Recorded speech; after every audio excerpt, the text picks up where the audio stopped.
Atenção, Newton César, chamando. Gravando.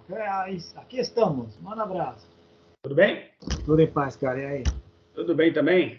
Então, vamos lá. Mais um Contatos Insólitos, episódio número 43, eu acho.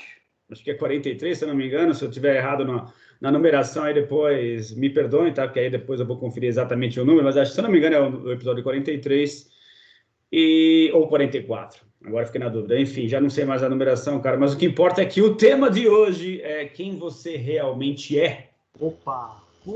Isso é bom.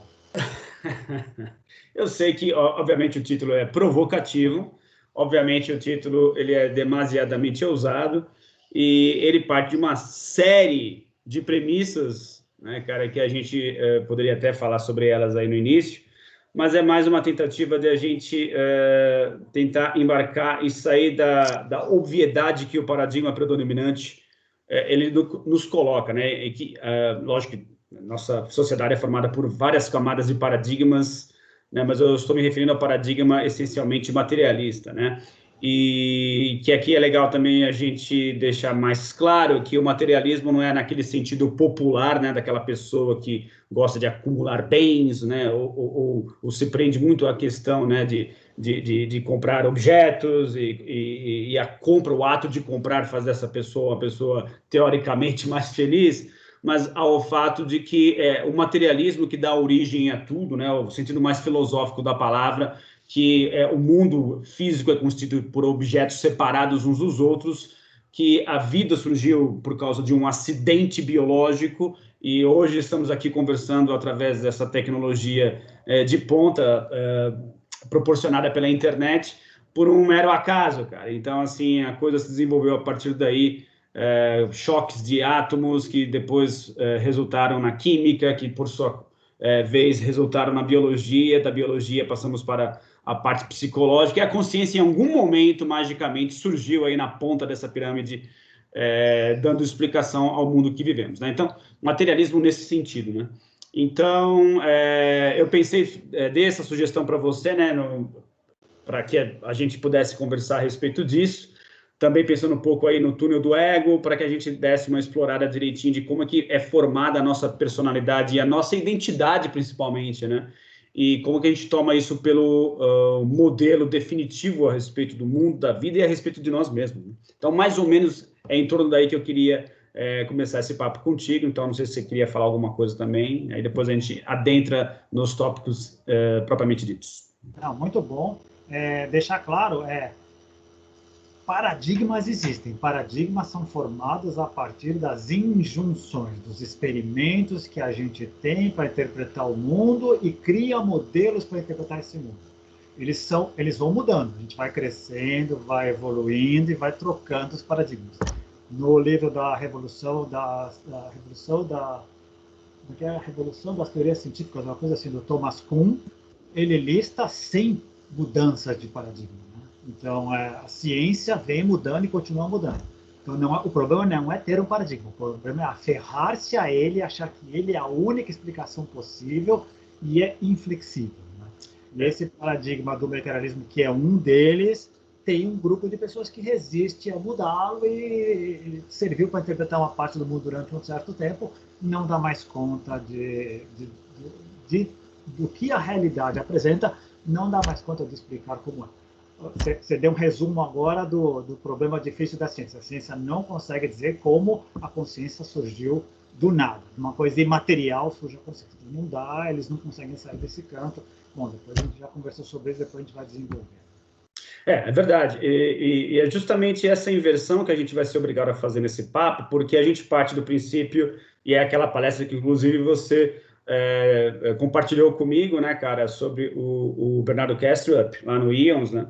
E assistindo aquela palestra que eu realmente fiquei inspirado a elaborar esse tema, né, cara? Mas é justamente, a gente tem que partir dessa premissa idealista, né, cara? Ou seja, de que é a consciência, né? Estamos aqui imersos numa gigantesca consciência universal, e é a partir dessa consciência universal que o mundo físico, aquilo que nós chamamos de universo físico, universo material, ele é uma consequência dessa consciência universal e não o contrário. Bom, Aliás, o contrário nem admite que exista uma consciência universal, né? Ele parte do princípio que existem consciências individuais que são resultado aí de uma evolução biológica que em um determinado momento culmina na criação da consciência.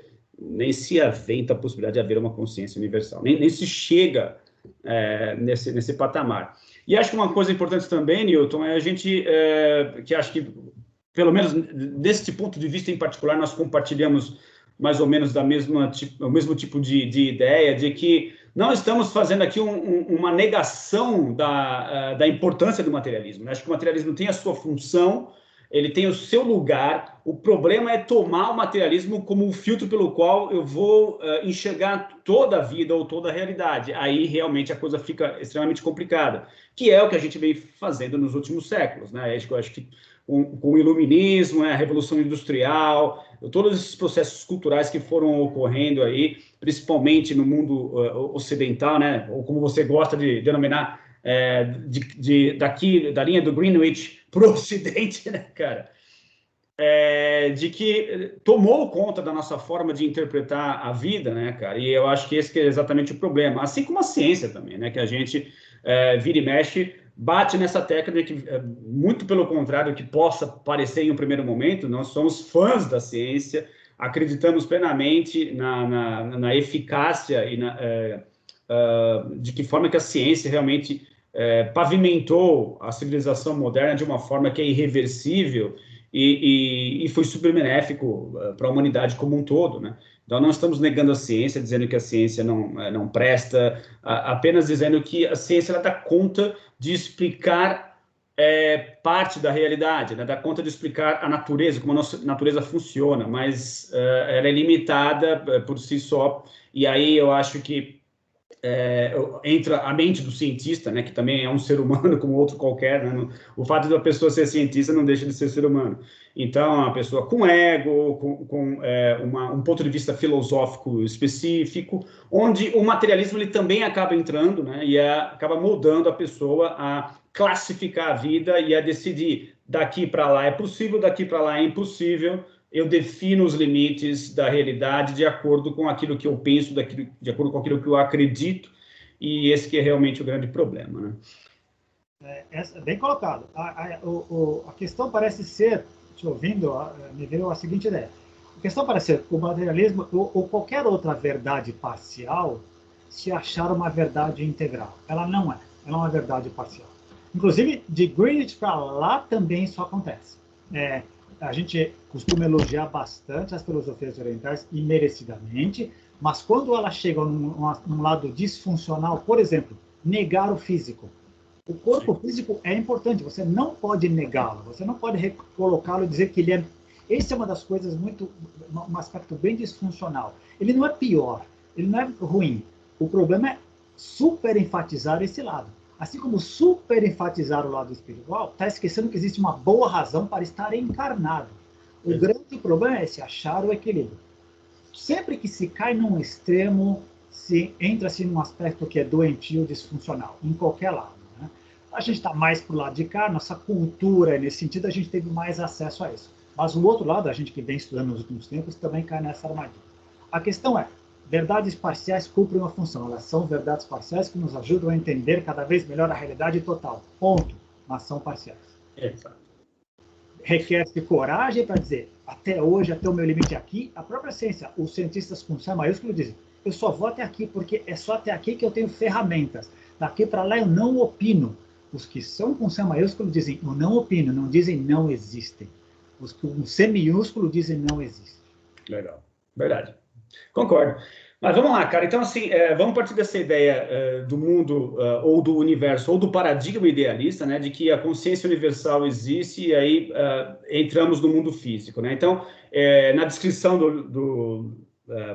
desse episódio de Contatos Insólitos, eu coloco lá uma historinha, né, cara, que é justamente a nossa historinha ao encarnarmos aqui, né? Ou seja, né, se somos seres advindos, se somos dissociações de identidade dessa consciência cósmica, né? Então, ao nascer, a gente passa por um processo de esquecimento dessa identidade, né, cara? Então, aos poucos, a gente vai... O primeiro contato aqui nesse mundo que nós temos na maioria dos casos, né, na esmagadora maioria das vezes, é com a nossa própria mãe, né?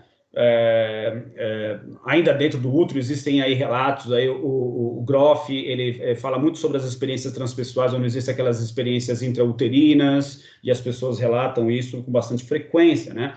Então, muito provavelmente aí já existe influência da mãe e do ambiente na formação, né, no aspecto formativo da criança, a partir já do feto ali, né, cara? E assim a gente vai construindo as nossas relações sensoriais com esse mundo. A partir do nascimento é a relação com os pais, né, o lugar onde nascemos. Então a gente vai construindo com os dados que são recém-chegados, vamos construindo uma história, né, cara, que é a história da nossa identidade, que até então, quando criança, isso não é muito bem formado, né? E isso é bem conhecido, tanto é que a nossa educação existe para justamente colocar as rédeas, né, para dizer para nós, olha, temos um aspecto cultural aqui, o que é certo, o que é errado, o que pode, o que não pode, se enquadra nesses parâmetros, você vai ser educado para que você se alinhe com esses parâmetros, enfim, é assim que as coisas funcionam.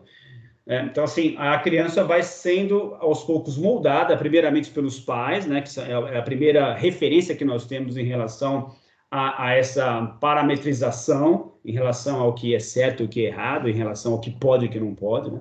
E depois, acho que no segundo aspecto, né, a família em si, os tios, primos, quem está mais próximo, e depois acho que a escola também cumpre esse papel muito bem e vai nos moldando, né, cara? Vai realmente meio que formando aí, como se fosse uma grande escultura, né? Escultura de nós mesmos, né, cara?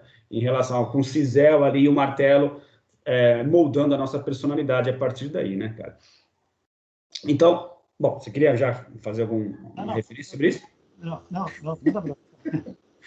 Não, e aí eu acho que acontece, depois desse processo, né, cara, a gente vai se apegando muito a isso e tomando essa filtragem, tomando todo esse nosso processo de experiência sensorial, né, com o mundo ao redor, como se fosse a nossa própria, fôssemos nós mesmos, nós fôssemos reduzidos aos modelos que fizeram que a gente acreditasse que nós fomos, né, ou que nós somos, na verdade, né. E o Kastrup, naquele vídeo, não sei se você lembra, ele coloca uma experiência mental muito legal, que é, se a gente fosse colocado dentro de uma sala e fosse nos dado uma espécie de uma anestesia, algum processo pelo qual a gente fosse esquecer, né, apagar tudo de nossa memória, e fosse uma sala completamente escura, sem som, sem nada, né, ainda assim teríamos um senso de identidade, né, provavelmente teríamos. Então, o aspecto que ele coloca é que, muito provavelmente, o que eu compartilho contigo é exatamente esse aspecto, né? Que seria o subjetivo, ou a subjetividade extrema, né?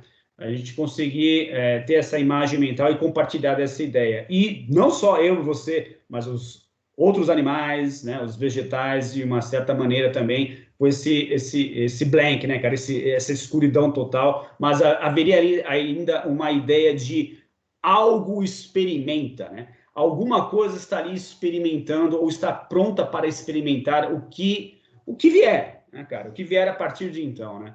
Então, e que acho que seria talvez a raiz da consciência, pelo menos do aspecto, do ponto de vista encarnatório, né? Ou do ponto de vista daquilo que denominamos como mundo físico, como esfera física, né, cara? E a partir daí, né, como se fosse uma folha em branco de um grande livro, a gente começasse a escrever a nossa história, né, cara?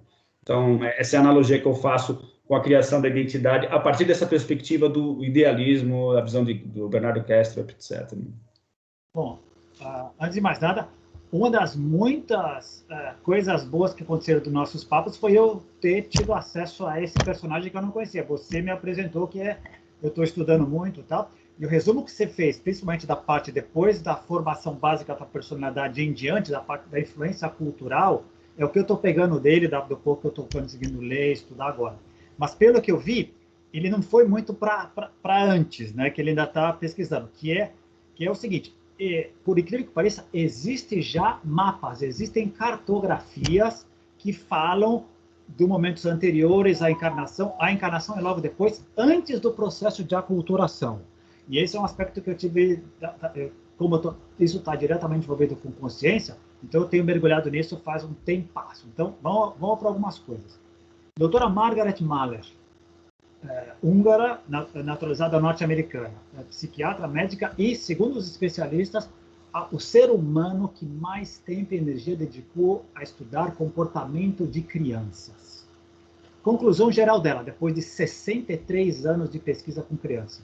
Por melhores que os pais sejam, por melhores que as escolas sejam, a sociedade seja, mais de 70% da personalidade da criança está nela, inata. Então, ao contrário de que todos nós pensávamos, segundo ela, pais extraordinários podem ter filhos psicopatas? Sim, e acontece. Se ele está destinado a isso, não vai ser pai nem sociedade que vai durar. Isso é uma conclusão que ela teve que também me chocou, que eu também achava que... Doutora Margaret Mead. Segundo, o Grof coloca as matrizes perinatais básicas, 4 delas. Quando o feto ainda é menor do que o útero, o oceano, se tudo está bem, puxa, eu estou no cosmos, está tudo tranquilo. Se isso é bem internalizado, essa pessoa crescerá com a potencialidade de se desenvolver. Se isso for mal integrado, a pessoa se sentirá perdida. Matriz perinatal básica 1. Matriz perinatal básica 2. Puxa vida, começa o processo de nascimento. Começa uma força para expulsar. Se a pessoa vence bem essa etapa, ela será uma pessoa capaz de superar os desafios da vida. Se não, será uma pessoa medrosa. Na parte da passagem em si, quando a pessoa está muito presa ali, é um inferno. Aquilo é um inferno. Se a pessoa consegue integrar bem aquilo, ela superará as dores de maneira boa. Se não, ela será uma pessoa fraca. E a matriz perinatal básica, como a gente sai para o mundo afora. Se for bem recebida pelo médico, pela mãe, uma série de coisas, ela terá um tipo de reação. Se não, será outro tipo de pessoa, terá uma série de medos e tal. Isso influencia pra caramba.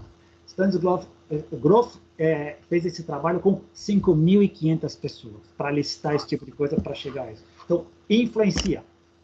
O que a ciência diz? Grof, você é um louco, isso não existe. Um feto, uma criança, não tem sistema nervoso formado, ele não pode lembrar do momento anterior da encarnação ao momento. Grof diz, isso está além, isso não é cognitivo, é outra coisa. Então a ciência não entra nessa seara, mas tem um mapa. Outra coisa que eu descobri ano passado, o Enneagrama, todo conhecimento milenar. Todos nós transitamos por supostamente 9 tipos básicos de personalidade, mas nós carregamos a vida inteira. E de onde vem esse um tipo? De onde ele vem? Ele é formado pela principal reação que nós temos na infância.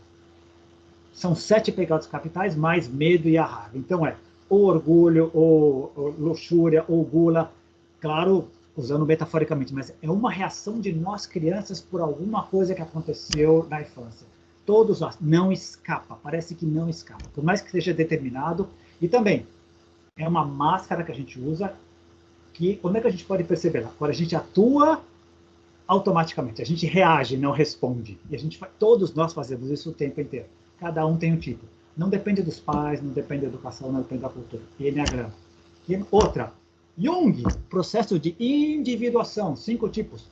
Não tem jeito. Se a pessoa tem alguma falha em alguma daquelas etapas, ela carregará traços para a vida inteira. Mas se for bem assimilado, aí sim os pais influenciam. Se for bem acolhido, aconchegado, o processo terá menos neuroses, digamos assim, porque todos levaremos neuroses para frente. Não vai ter como escapar. Outra, puxa, um cara que eu descobri esse ano, Astrologia Arquetípica, do Richard Tarnas, um livraço, 600 páginas, Cosmos e Psique. Não só no momento do nosso nascimento, mas em momentos chaves da nossa vida, as cartas natais e os trânsitos e os trígonos dão a ideia de dificuldades pelas quais nós passamos e a maneira como nós respondemos a elas pode dar uma indicação de se nós estamos crescendo ou não, se nós somos escravos do sistema ou não. E, para terminar, o Ken Wilber com a teoria integral. Quer dizer, todo mundo tem um endereço cósmico que leva várias coisas em consideração, e sem conhecer isso, a gente vai estar frustrado e como se fosse amputado. Então, no fundo, todos nós somos psicologicamente, emocionalmente, fisicamente não, mas emocionalmente, psicologicamente e espiritualmente amputados e entramos na vida. E aí entra, tudo isso é a preparação, e aí entra na parte cultural, que é o que você falou, que vem o Castro para frente. Então é claro que a gente vai estar perdido. Para piorar um pouco, esqueci dos seus amigos, o Bardo Todol, morte até a encarnação, os 49 dias, você lembra dos passos?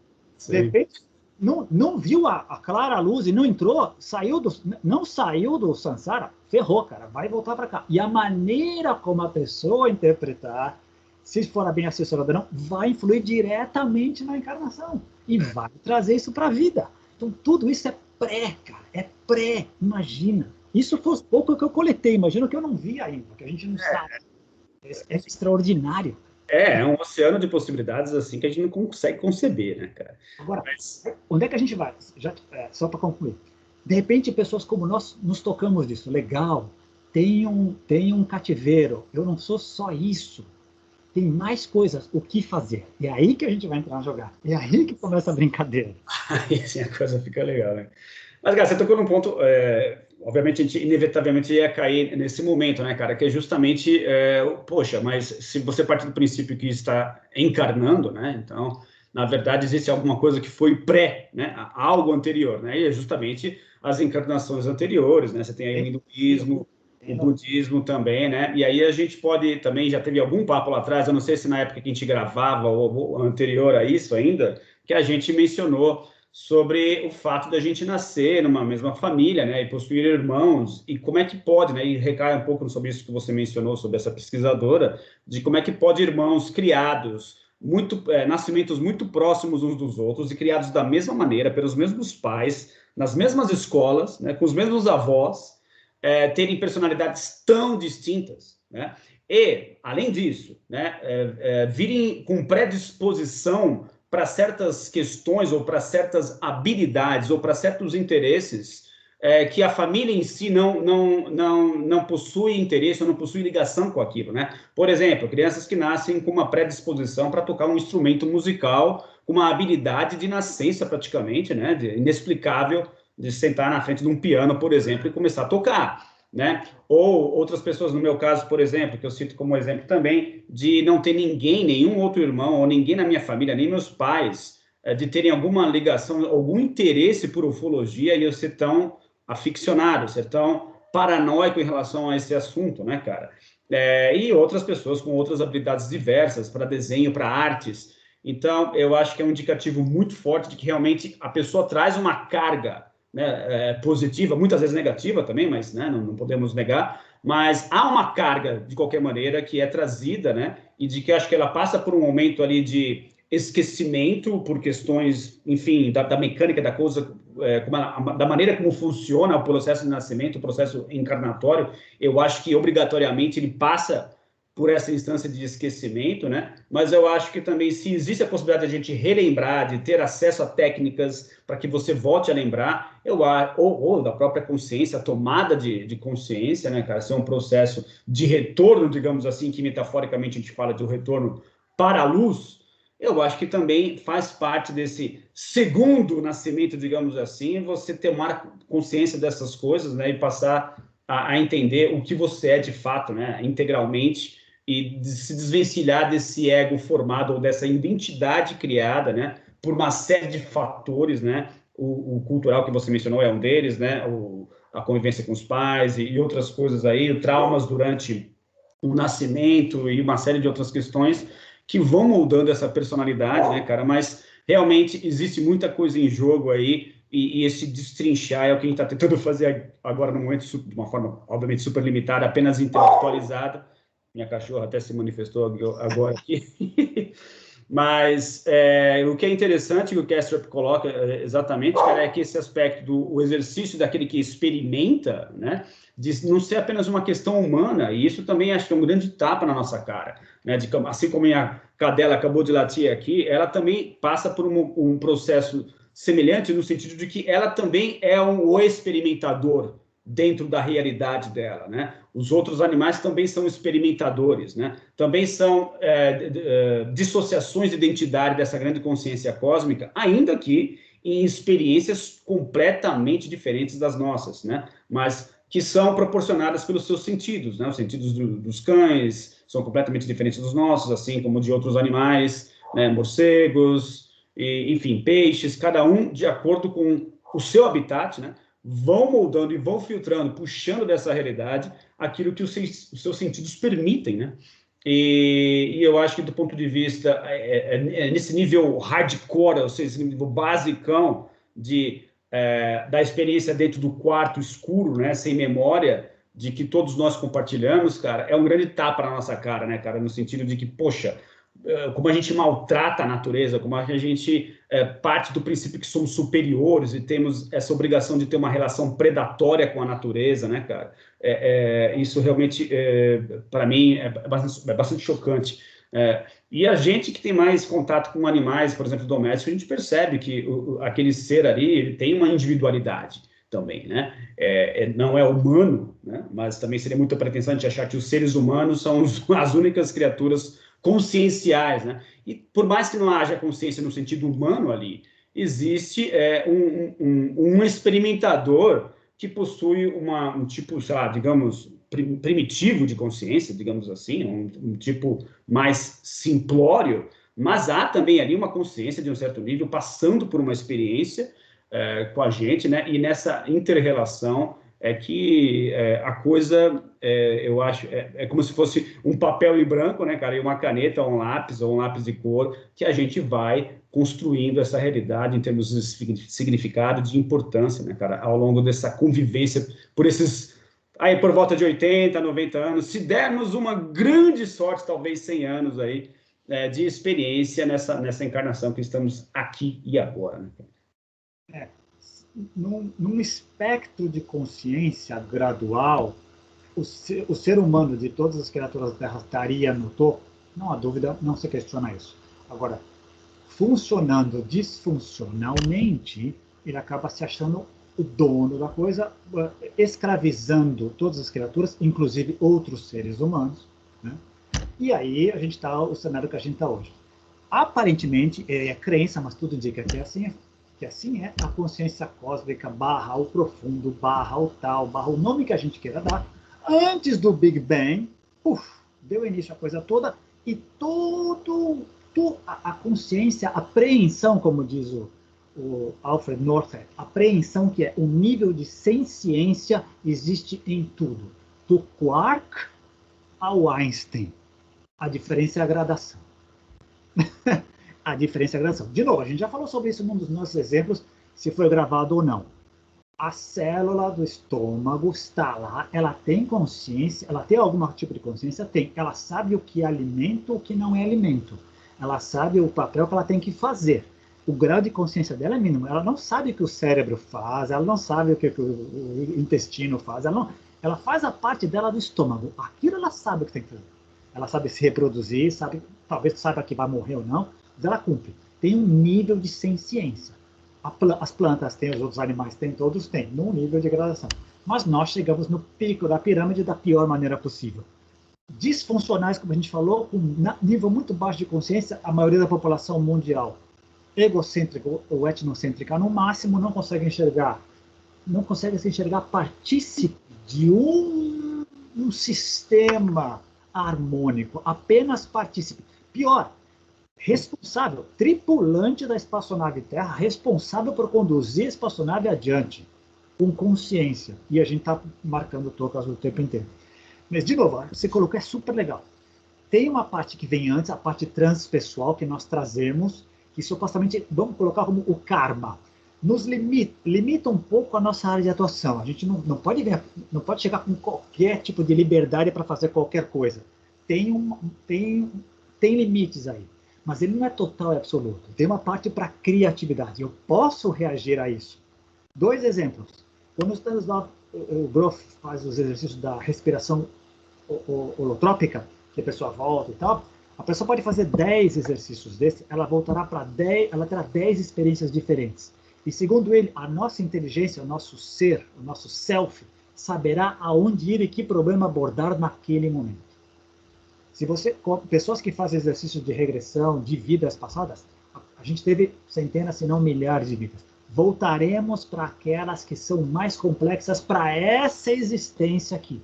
Não só uma, talvez várias, mas as principais para essa existência. E, de novo, elas limitam. É que nem o pessoal diz da astrologia. Os astros inclinam, mas não determinam. Isto é, eles exercem uma influência, mas você não é escravo daquilo. Se você detectou, eu tenho esse problema, eu posso reagir a ele. Eu não sou escravo mais dele, né? Uma coisa que também a gente já falou, é muito fácil colocar a culpa no outro. Ah, eu sou assim, nossa, porque os meus pais são disfuncionais. Eu sou assim porque o meu país não funciona. Eu sou assim porque a vida é assim. Não, e a tua cota de responsabilidade ainda é gigantesca, ainda é muito grande. Por mais limitado que tenha sido, se você nasceu na favela, você não está condenado a morrer na favela como um traficante. Se nasceu milionário um berço de ouro, você não está garantido que você morrerá assim. Não, tem vida cósmica.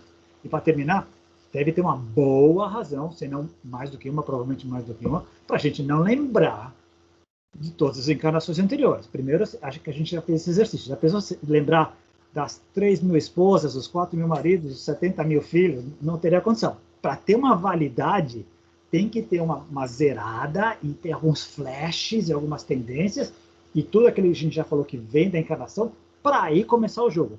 Todo mundo começa da casinha 1. Mas como eu já te falei, que eu estou aprendendo, muitas vezes não vai além da casa 2, 3. E é legítimo. É legítimo, porque a pessoa escolheu aquilo. Muitas não tiveram oportunidade, assim como nós. Eu confesso, se eu não tivesse encontrado o grupo Rama, por exemplo, naquele momento da minha vida, eu não sei se eu teria, com certeza eu não teria aqui hoje, mas digo, essa descoberta consciencial, eu não sei se eu teria vindo aqui. Talvez demorasse mais tempo, talvez eu partisse por outras coisas, talvez eu tivesse chegado nessa mesma casinha que eu estou hoje por outro caminho, mas não é garantia.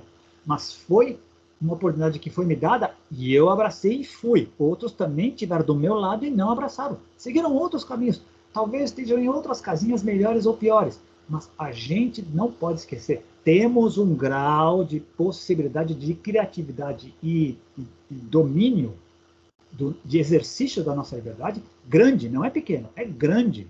A gente não é escravo do gen, a gente não é escravo da encarnação, a gente não é escravo disso. Principalmente quando alguém nos alerta. Alguém está nos dizendo, não é só isso, não é só isso. Gente como Castro, não é só isso.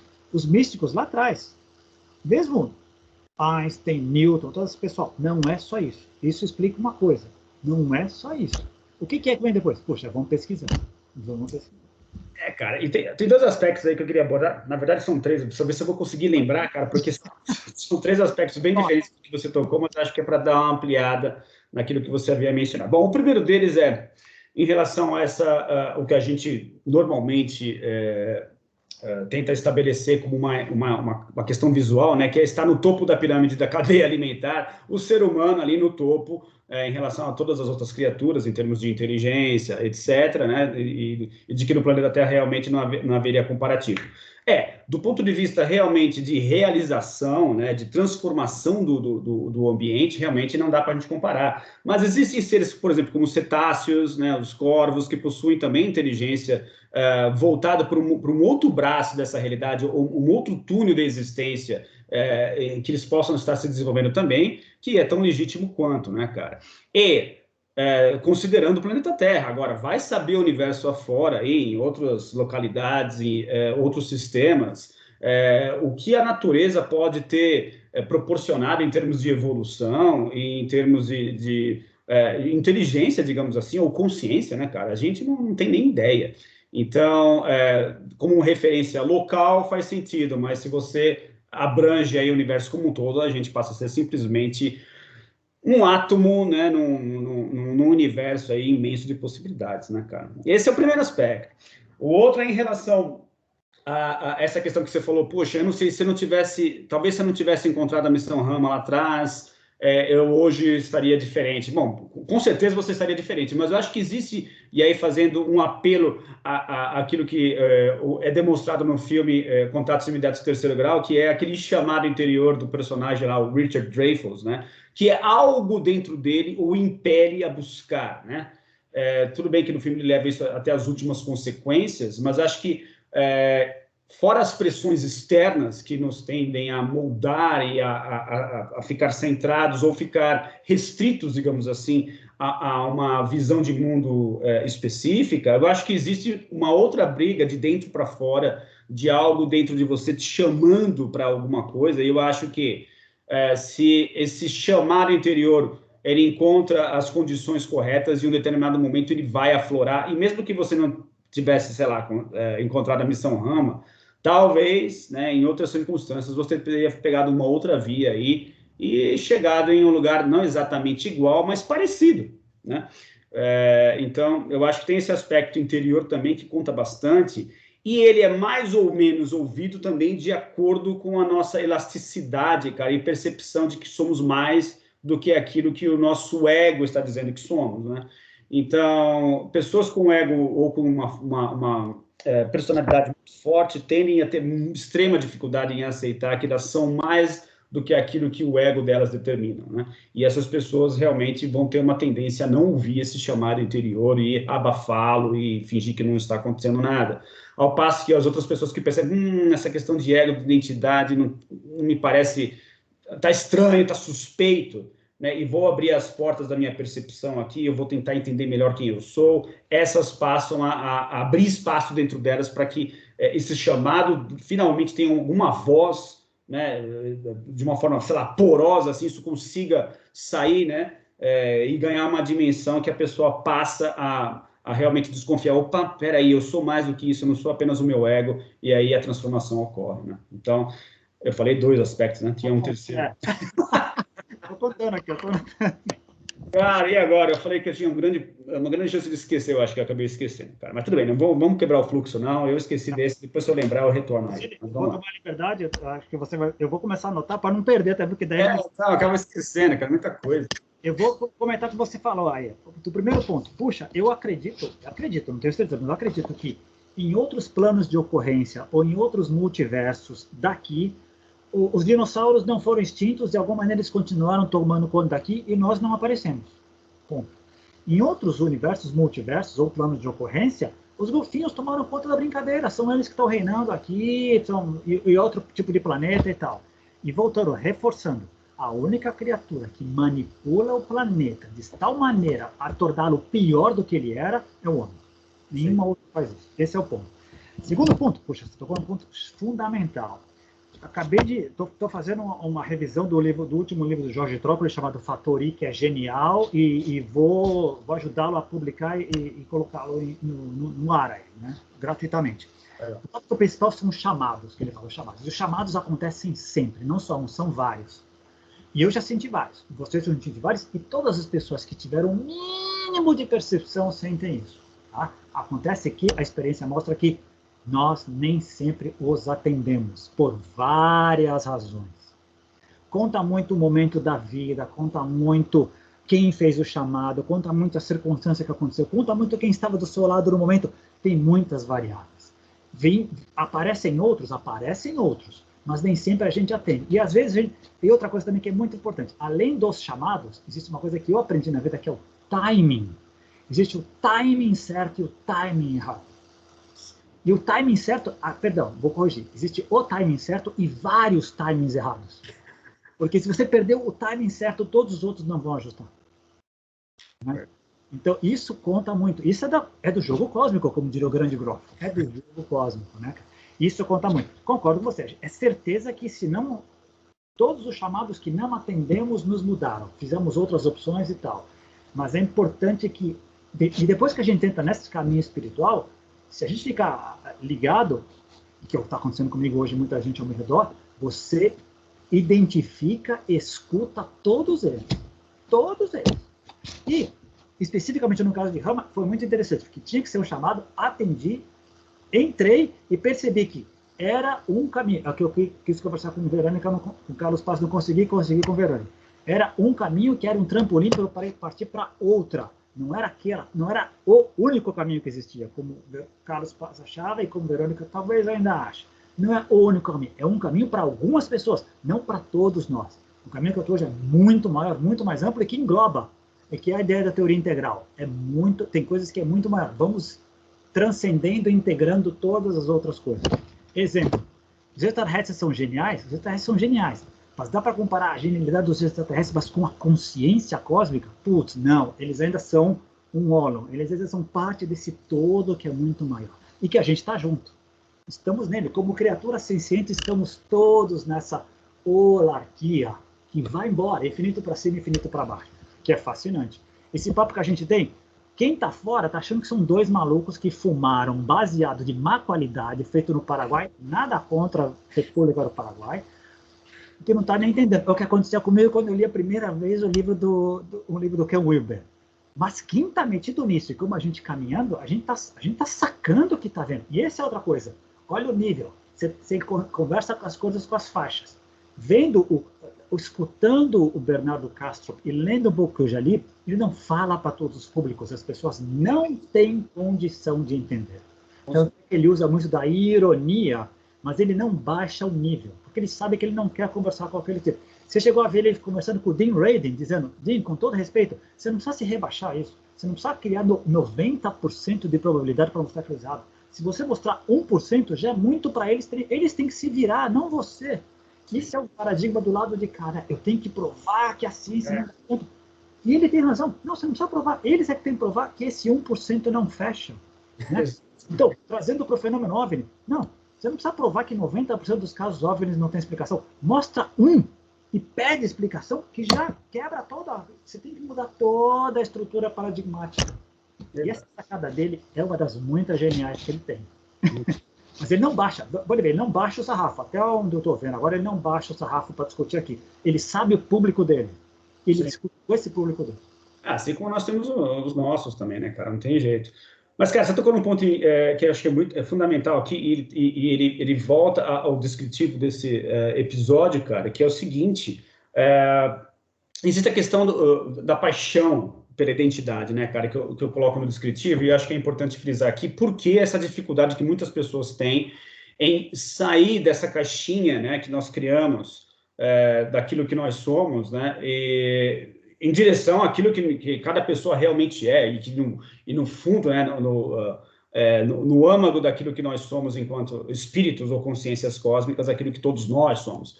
Que é o seguinte, cara, que é essa paixão pela identidade em si, né? Vamos criando, vamos escrevendo a história de nossos livros individuais e a gente vai se apaixonando por essa narrativa, né, cara? Vou me apaixonando e me apaixonando, cara, você pode pensar assim, essa metáfora, ela é meio capciosa ou ela é bastante incompleta porque tem muita gente com uma vida horrível, né? Então, esse negócio de se apaixonar, como é que você vai se apaixonar por uma vida horrível? Mas eu não estou usando a paixão nesse sentido, estou usando a paixão no sentido de apego mesmo, entendeu?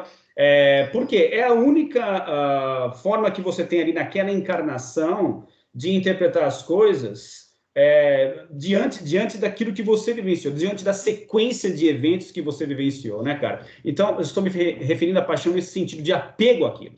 Então, assim, eu vou me apegando àquela narrativa que eu criei, mas lembrando que você recebe um livro em branco, né? Ou, teoricamente, um livro que já tem algumas páginas, mas ainda está incompleto, né? Porque tem algumas páginas, por causa disso que você falou no início, né? Da carga que trazemos de outras vidas. Tudo bem, isso também conta, e deve contar de alguma forma. Todavia, cara, ele não é um livro pronto, né? Ele não está fechado, é um livro que está em aberto, com muita folha em branco ainda. E aí, ao escrever essas folhas que estão faltando, você se apaixona por essa narrativa que você cria através dos seus sentidos, do seu contato com o meio, né? Os traumas que isso foi gerando em você, as coisas positivas e as coisas negativas, não interessa, isso foi criando uma experiência. E essa experiência em si é que vai moldando a sua identidade e a sua personalidade, em conjunto com as cargas que você trouxe de outras experiências, de outras vidas, né, cara? E você, ao se apaixonar por isso, você não consegue enxergar outras possibilidades, né? Que, em teoria, não existem limites para isso, né? Ou seja, uma página em branco é uma página em branco. Você pode escrever de inúmeras formas, né? Você escolheu escrever de uma forma, e a partir do momento que você escreve de um jeito, e você ignora todas as outras possibilidades, cara, ferrou muito, porque você completamente fecha a sua linha de horizonte em relação àquilo que é possível, aquilo que não é possível de ser estabelecido, e a partir daí você fecha com uma identidade, com uma personalidade X, que você considera a única existente, porque o paradigma maior dentro do qual nós transitamos, que é o materialista, diz que você só tem essa vida, é só esse momento, então você vai nascer, crescer, se casar e vai morrer do mesmo jeito, porque a vida se resume a isso, né, cara? Então, tudo ajuda, tudo complementa para adicionar uma carga ainda maior de que aquilo que você acha que você é você de fato, e não há escapatória para isso, né, cara? Então, acho que o fato de umas pessoas conseguirem se desvencilhar disso e outras não, está muito ligado a essa paixão que é criada pela história que você vivencia, né? O quanto de carga que você coloca naquilo, quanto de apego você tem por aquilo, né? E essa sua falta de flexibilidade, essa inadequação, essa falta de flexionamento, digamos assim, para outras possibilidades que também estão em aberto e só depende de você para serem escritas, né? Genial, genial. Essa metáfora do livro é excelente. Bom, pelo que eu coloquei no começo, eu acho que esse livro ele vem com algumas páginas escritas. Ele vem, não tem jeito, pelo que a gente já falou. Não só de outras vidas, mas do pré e nascimento e outras coisas formadas. Mas, o que acontece? O começo está escrito, o resto não. Aí eu concordo contigo, está a página em branco. Onde é que a gente costuma cair? Onde está a grande armadilha? Temos que ter um ego para sobreviver nesse paradigma materialista. Sabemos da certeza que existe, vamos morrer. Nos iludimos, não falamos sobre ela, não tocamos na morte, vamos empurrar, e idealizamos a coisa, vou morrer velhinho, dormindo, porque dói menos, não vai ter problema nenhum, não converso com isso com ninguém. E aí vem um dos grandes X da questão. Ao invés de eu buscar a explicação das coisas, eu dou uma interpretação, e tudo na vida é uma interpretação, e normalmente, como ela não é bem baseada, como ela é enviesada, como ela tem todo o processo de aculturação, ela é disfuncional. E eu me apaixono por esse ego, como você falou, e o termo eu acho que é esse mesmo, porque é o único que eu tenho que ser alguém nesta vida, eu tenho que me destacar de alguma maneira, na minha família, no meu trabalho, no meu time, de alguma maneira. Se eu não... nós não concebemos não sermos alguém. Não dá. E para crescer, a gente precisa de matar entre aspas, obviamente, metaforicamente, matar e renascer esse ego várias vezes, porque esse renascimento vem. Mas, de novo, e esse é um ponto que a gente sempre volta e ele deve ser importante. Não é para qualquer um, é para poucos. Precisa ter uma coragem ferrada, precisa ter uma bagagem social que pode te dar esse respaldo. Tem coisa pior que você não ter amigos, não ter família, não ter alguém com quem conversar abertamente. É muito complicado isso, né? E cria-se esse eu cheio de couraças para poder se proteger, porque o mundo é uma ameaça. Encontra-se a melhor maneira de entrar no mundo, desafiando os outros, sendo o bullying da escola, sendo o gênio, o crânio, alguma maneira que eu possa me destacar e funcionar na vida, não viver. Sobreviver, funcionar sobrevivendo, não viver. E não tem jeito. Quem não percebe isso, quem não acorda, passa a vida inteira funcionando como uma entidade biológica viva e às vezes se dá conta lá na frente de que desperdiçou um monte de coisa. Mas o sistema quer isso. Aliás, temos que ver até que ponto esse sistema, ele também deve ter se autocriado para se auto-sobreviver também. Ele não pensa, ele não tem essa racionalidade, ele não permite que a gente expresse o melhor de nós. Cabe a nós, as pessoas que estão subindo o nível de consciência, as pessoas que estão muito melhores que nós, chegar numa massa crítica que possa fazer isso decantar para baixo, decantar e descer em todos os níveis de consciência para mostrar o seguinte: não só a vida não é isso que a gente acha que é. Vale a pena questioná-la, vale a pena buscar as respostas e você não estará só. Eu acho que a sensação de sentir, puxa, se eu ficar só, eu estou ferrado, é melhor, deixa eu ficar aqui, é muito disso. Coloque-se atrás, sejamos compassivos com nós mesmos. Quanto sapo nós engolimos para pertencermos a certos grupos? Porque era melhor pertencer a um grupo ruim do que não estar em lugar nenhum. Sim. Né? Então, essa paixão que você falou, que ela é irracional, e é porque dá muito desespero estar só, e dá muito desespero encarar a verdade com V maiúsculo. Então, cara, mas é uma questão super crucial aí, que é o seguinte: eu acho que, pelo fato de a gente tomar o ego como tudo que é possível de existir, e não uma existência que é pré-ego, né, digamos assim, a gente tende a achar, assim como o próprio paradigma predominante da nossa civilização, que é muito a questão da construção, né, cara? Então a gente vai construindo a personalidade, a gente vai construindo a nossa vida, a gente vai construindo uma vida, digamos assim, né? Sendo que esse processo é exatamente o contrário, é um processo de desconstrução, né, cara? Porque se você sabe que você é algo muito maior do que esse ego, você tem que fazer o sentido inverso. Por isso que é difícil, essa dificuldade que você mencionou, justamente advém daí. É uma desconstrução desse ego, né? onde que ele vai tirar, ele não vai deixar de existir, ele vai continuar a existir, vai ser funcional, como você sempre coloca, e eu concordo que ele tem que existir. Porém, essa desconstrução vai tirar esse peso todo, essa responsabilidade toda que o ego acha que tem, né? Para que abra espaço para que o ego seja uma coisa, uma interface entre a consciência cósmica, né, esse espírito, e essa realidade social que vivemos, né, nessa época, nesse planeta, deste lado do Greenwich, né? Então, assim, a dificuldade acho que advém muito daí, por ser um processo de desconstrução, e ele vai contra o paradigma predominante da sociedade, que é vamos construir, né, vamos empilhar conhecimento em cima de conhecimento, você é o seu ego, é a sua identidade, se você morre, você acabou, não existe mais nada além disso. Então, acho que isso tem um peso muito grande na tomada de decisão que a gente estabelece ao longo da vida, e tentar enxergar essa desconstrução como um processo de morte, que é outro fator que também limita muito a gente, né, que acha que a morte é o fim de tudo. Não, morte do ego, você está além do ego, né? Você está... Bom, e aí os budistas, melhor do que nós, sabem explicar o porquê que nós somos algo muito maior do que além do ego, né? Somos dissociações dessa consciência cósmica, dissociações de identidade, né? Para quem não sabe, né, existem pessoas com problemas psiquiátricos dissociativos, né, cara? Dissociação de identidade, você tem uma pessoa só, mas que tem várias personalidades. O Kastrup argumenta justamente isso, né, cara? Que cada um de nós aqui somos dissociações de identidade dessa consciência maior, né, cara? Que é um termo moderno, mas também acaba indo ao encontro também de uma analogia que o budismo faz, né, desde sempre, né, de que a gente viemos da mesma fonte e acabamos criando essa identidade, essa carapaça, essa persona, digamos assim, que está dissociada dessa fonte maior. Então, cara, eu acho que a dificuldade vem daí, do cair da ficha de que, à medida que o tempo passa, a gente vai envelhecendo e vai amadurecendo, a gente vai percebendo que a gente tem que desconstruir ao invés de construir. Genial. Puxa, esses 3 últimos minutos são geniais aqui. Acho que tem que guardar, depois a gente precisa guardar, porque foi histórico. Mas acho que você matou a charada.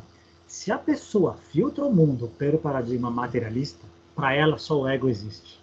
Só o ego disfuncional existe. Ela não verá outra coisa. Então, ela tenderá a passar uma vida de sofrimento. Não vai ter como.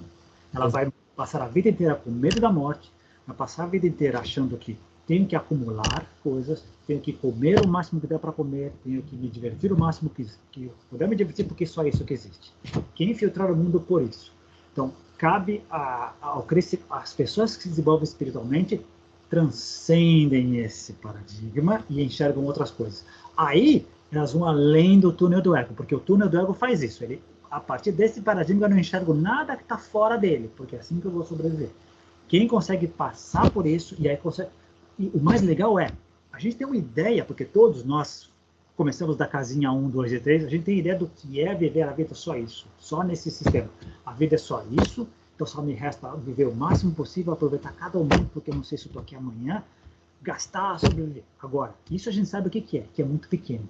A gente não tem ideia do tamanho do cosmos, que é o que está fora do túnel do ego, que é quem experimentou, e todos nós experimentamos com consciência ou não, porque essas experiências não dependem dessas coisas, podem ser inconscientes, é gigantesco e é maravilhoso. E quando você assume o mínimo de controle ou de assumir as rédeas da sua vida e poder de desfrutar o máximo dessa parte dessa encarnação, que esse é um veículo, ela é importante para se divertir aqui. Aí não tem, nem o céu é o limite, nem o céu é o limite. O cosmos é o limite, né? Mas é que concorda que eu caí nessa armadilha, você caiu nessa armadilha, todos nós começamos na primeira casinha. Puxa, vê só isso? Que caramba! Puxa, cheguei 18 anos, não encontrei minha profissão, não tenho namorada, tenho poucos amigos, não me dou bem com os meus pais, estou ferrado. Exato. É isso, eu estou ferrado. Tenho que encontrar minha tribo e me rebelar e fazer desfrutar o máximo possível. Quantos não saem dessa casinha? Parece que é 2/3 da população mundial. É muita coisa. Até recentemente eu estava exatamente nesse momento que você descreveu, de que realmente a vida é simplesmente um acidente, né? Nós morremos e a exterminação, assim, a eliminação da vida como um todo, né, cara? O completo extermínio de tudo. E temos que aproveitar a vida o máximo que der, porque é a única coisa que nos resta fazer. Então, assim, eu passei por isso, eu sei o quão angustiante é, né? E muito da minha síndrome do pânico, acho que adivinha daí também, desse tipo de filtragem que eu fazia da realidade. Se eu só tenho essa filtragem da vida, se para mim a vida é só isso, como eu me apaixonar pelo ego? Se é a única coisa que eu tenho. Sim, exato. É a única coisa que eu tenho. Então, não tem como. Olha como é um ciclo bem visto, é uma espiral para baixo. Só nem percebe, né? É justamente a espiral evolutiva para baixo, né? Porque existe o Eros, existe o Thanatos, em teoria integral fala. O Eros é essa força, como os chamados vindo e indo para frente. E o Thanatos, ele vai regredindo. E muitas pessoas regridem mesmo e não se acham a vida mesmo. E o problema é que o jeito que nós vivemos, a sociedade, a forma predominante de viver, o estilo de vida que levamos, né, cara, ele justamente favorece essa queda. Ele reforça a necessidade de se cair nessa espiral descendente, né? Então, torna tudo ainda mais difícil, né? Por isso que... Dos dois lados. Eu sempre gosto de lembrar do lado de lá de Grinch. Legal, poxa, experiências de pico bacana. Mas até a década de 60, mosteiros budistas tinham escravos. Sim. Na década de 50, mulheres eram sub-raça, não eram humanas. Sim. Então, tem toda essa disfuncionalidade, ela está no planeta inteiro. Não, quando eu falo que é a forma predominante, é porque, assim, existem, lógico, nichos que não são locais, nichos que, assim, pessoas ou pessoas que despertaram espalhadas no planeta inteiro. Então, assim, não dá para falar que é o planeta inteiro, mas de uma forma predominante é isso que prevalece, né, cara? Isso quero dizer, independente se é Ocidente ou Oriente. Mas eu concordo que também o Oriente tem todo esse aspecto de falta de desenvolvimento das condições materiais, né, que eu acho muito característico também do Oriente, assim como dos outros países pobres também. Então, cara, falando com você, em algum momento, eu não sei, veio uma imagem para mim que eu queria até compartilhar contigo, cara, que vai quebrar um pouco o fluxo aqui, mas só para não perder. Claro. Não perder isso para a gente usar. Que é essa questão da dissociação de identidade, né, cara? A gente parte do princípio daquilo que o Castor fala, e o budismo também fala a respeito disso, que é essa grande consciência cósmica, grande consciência cósmica existe, está aí, ela permeia tudo, inclusive o universo material, ou aquilo que nós chamamos de universo material. Se essas dissociações ocorrem em outros planetas com condições materiais completamente diversas das nossas, né? As formas com que essas criaturas filtram a realidade delas, né? Dá uma outra condição para que talvez haja ali condições para que o ego seja desconstruído mais rapidamente, né? Ou ele ganhe dimensões onde a tecnologia local ali ela não passe, ou ela usa isso como um trampolim para passar dessa fase, ou é natural passar por essa fase onde o materialismo impera e depois ele é transcendido, né, cara? A própria ciência local, ela pode ser estabelecida de uma forma completamente diversa, porque a forma como o Kessler também analisa a ciência é muito interessante, né, cara? Ixi, tá acabando o nosso tempo, agora que eu vi, cara, eu já ia entrar em outra instância. Cara, que pena. Mas assim... Mas assim, só para finalizar, que de repente é muito factível que a ciência tenha se desenvolvido para bifurcações, ou assim, cara, estou tentando definir assim o que está passando na minha cabeça, mas assim, imagina um galho de uma árvore, né? Então, essas ramificações, acho que a ramificação fica melhor, as ramificações da ciência nesses locais seguiram instâncias que a gente nem concebe, né, cara? Não tem... Porque assim, o que a gente chama de lei, né, cara, lei, o que a ciência chama de lei, são simplesmente padrões repetitivos, né, cara, que são identificados. Então, lá eles identificaram... a gente identificou, deu o nome de lei, até alguma coisa mostrar que não funciona mais e vai embora. E em outros lugares pode ter sido mais lento do que nós. Mas o mais fascinante é imaginar alguma coisa tipo Deep Space Nine. Todas essas criaturas sencientes se encontrando num bar para trocar ideia, cara. Imagina que deve ser isso. Nossa, cara, que legal. Pô, cara, que pena. Já tô dando aí. Bom, aqui eu tô vendo aqui. Eu tava vendo no lugar errado aqui. Tem 2 quilômetros aqui, cara. Tem ainda 1 minuto. Tem mais um tempinho aqui ainda. Então, cara, só para finalizar, então, já que tem mais um tempinho, cara, eu acho o seguinte, cara, é um papo que não dá para uma hora a gente conseguir abarcar tudo o que é possível abarcar a respeito. Vamos fazer exercício. Vamos fazer exercício. A gente tá conversando, tendo essas conversas há 5 anos. Foi um ano depois dos 40 anos de Roma que eu fiz o outubro de 2016. Depois a gente começou a conversar e agora já passou os 45 anos de Roma. Olha o que a gente andou nesses 5 anos, cara. Olha, nós dois, vamos papo de amigos aqui. Os tipos de conversa, como a gente foi andando, tipos de literatura que a gente foi se permitindo descobrir, que paradigmas fomos vendo, como a gente foi tendo que encaixar algumas coisas, a parte do contato mesmo, para você que está dentro, hoje está dentro, eu estou fora de um esquema, você está dentro de um esquema, você tem que conciliar o que você está vivenciando com outras coisas que você está vendo que não encaixam, você tem que estar abrindo o teu leque, muito que a gente está vendo agora. E em algumas coisas tem que deixar em stand-by. Não dá para explicar agora. Não dá. Deixa aí, vamos experimentando. Tem que experimentar, que é muito legal. Mas o que a gente cresceu e junto, olha os autores, olha como a gente mudou nossa literatura, olha o tipo de papo que a gente está tendo, cara. Sensacional, né, cara? Muito bom. Só a gente gosta, mas tá valendo. Sem necessidade do cigarro de maconha do Paraguai. Sem necessidade. Imagina se a gente... Usar drogas. Não precisa, cara. Mas, enfim, cara, a gente se basta em relação às viagens possíveis e imagináveis, deixa que, sem droga mesmo, a gente dá conta de proporcionar. Incrível, incrível. Legal, cara. Eu queria agradecer, então, mais uma vez aí por mais um episódio de Contatos Insólitos. Valeu mesmo. Obrigadão. A gente se encontra na próxima segunda-feira e eu peço, então, às pessoas que curtem, né, que acompanham, para curtirem esse vídeo, se inscreverem no canal, que isso é muito importante para fazer com que o canal cresça. E até a próxima segunda-feira, cara. Nos falamos até lá. Um grande abraço. Valeu. Até mais. Tchau, tchau.